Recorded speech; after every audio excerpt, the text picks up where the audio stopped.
everyone, and welcome to another review. Today we're going to go ahead and review a fragrance from the house of Bvlgari. The fragrance is called Bvlgari pour Homme. This was released in the year of 1996. The bottle is very simple and clear.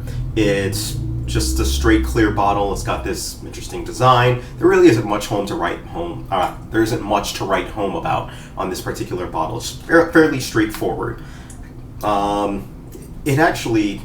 It may be a little bit hard to actually see from here, but there's like my smudges of my fingerprints all over it just because it's glass and my fingerprints happen to get all over it. All right, but the fragrance retails for the 1.7, you're going to pay about $65 for it, and for the 3.4, about 80. I think it was 85 was the 3.4. Those are retail prices. Since this was released in the year 1996, you can actually find this for much cheaper if you search around, do some searches, find some discount sites, and you can actually pick it up for a lot cheaper than you actually see it for the retail price. All right, so let's go dive right into it.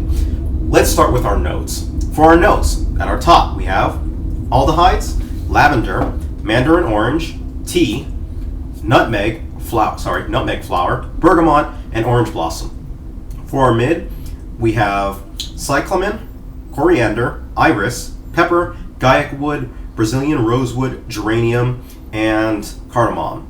And for our base, we have tonka bean, amber, musk, oak moss, vetiver, and cedar. Alright, so right off the bat, I gotta say, this fragrance actually struck me for a chord. When I originally sprayed it and tried it on for the first time, I thought, wait a second, I think this fragrance has gone bad. Not a very good first impression. I had tried basically a bottle that somebody had given me, and which was this one, and I was like, I think this has gone bad. And so I went actually into a retail store, tried it on, it was the same thing. So I'm like, okay, I don't have a bad bottle, it's just what I'm getting off of it first. And that was kind of my impression of the top notes only. I didn't have it on for very long just because it happened for that day that I was actually going to take a shower, wear something else, and go to an event. Anyways, once I started actually testing this, I realized, yes, this is the scent that I'm actually smelling, and it immediately reminded me of another fragrance called Encre Noire. You're going to get a very dirty vetiver coming from this one, but this isn't anywhere near as powerful as something like Encre Noire or Chanel's, I always forget the name of that fragrance, but there's another Chanel that smells just like it. It's one of their exclusive line fragrances, and I'm sure I'm going to get a bunch of comments on what it actually is, so I'll look it up afterwards. Anyways, this fragrance, despite having a ton of notes, is not complex at all. It really just comes off as a light vetiver with a little bit of spices. It's definitely not too a spicy fragrance, but it's more on the lighter side. Now, I suspect the reason that I thought the fragrance had gone bad is the way that the citrus actually melds in with the vetiver. It melds in such a way that it comes off, like I said, as dirty, but it's on the lighter side of dirty. So it almost feels like it's not powerful, and it has a dirty-ish smell, and it kind of has a smell that reminds me of fragrances that have gone bad, but it has not gone bad, so don't actually mistake it on this. Now, if you're a fan of something like Chanel Sycamore, there we go, Chanel Sycamore. If you're a fan of Chanel Sycamore or Encre Noire, or even if you didn't like that and thought it was too heavy, and you may want to actually look at something like this, just because it's a little bit on the lighter side for that. Now, after you spray it first, it's going to stay on your skin, it's going to give you a little bit of that tinge, and as the fragrance progresses on throughout the fragrance, it's actually going to be more of a vetiver smell. It's going to be more of a lighter vetiver smell, a little bit more wearable. And again, a little bit spicy, but not too much.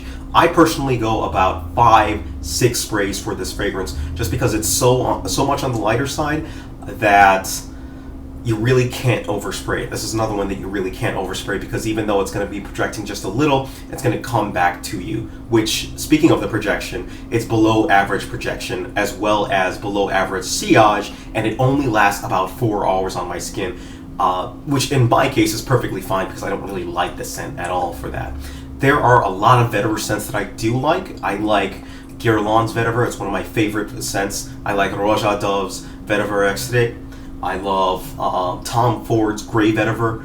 There are a lot of vetivers that I like, but this doesn't happen to be one of them. Now, a lot of people disagree with me on how their performance actually comes off on their skin. They get a lot better performance, but that's just mine.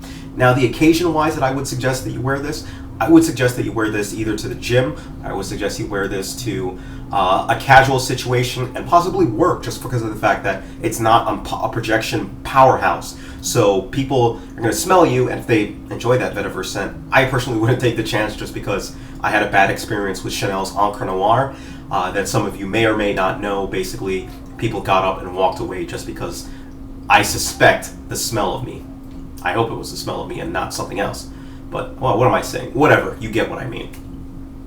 Season-wise, I think you should wear this in the summer because of the projection problems. And age group-wise, I think anyone can go ahead and pull this one off. It's really that type of a scent that will, I guess, transcend age group or whatever you want to say. Anyone can wear this scent.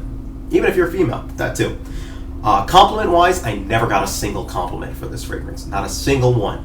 And I did an experiment. I was wondering, is it because I smelled bad, or is it something else, like they can't smell me? And I actually think it's more because of the fact they can't smell me, rather than it smells bad or anything like that. On my skin, it just doesn't go anywhere at all, and therefore it doesn't project or do anything with it. So if I'm going to go ahead and give this fragrance a rating, I give it a rating of a 5 out of 10. Why is it a 5 out of 10? Well, like I said, I enjoy a ton of other vetivers more than I do this. I don't enjoy this one at all. The good side on this is the price. You can get it for a lot cheaper than you can most other vetiver fragrances that you look around. But again, shop around and you can see what kind of vetivers that you like. If you're a fan of the more dirty vetiver fragrances, the really, earthy, dirty fragrant vetivers, then you're probably going to like this one. Go ahead and check this one out. It may start off a little bit citrusy, but once it's been on your skin for a while, it's going to turn into a dirty vetiver type of a scent. Outside of that, yeah, 5 out of 10. I think it's a little bit underwhelming, but that's really all there is to say about it. Let me know what your thoughts are on Bvlgari Pour Homme. I know there's a lot of people who disagree with me, and feel free to put your comments down below. So people who are looking and they're interested in buying this fragrance, they'll get more, sorry about the train. Ugh, that one's a loud one. Either way, they'll get more of an opinion on what it's actually going to be. All right? Thank you. Take care of yourselves. Have a great day, and I'll see you later.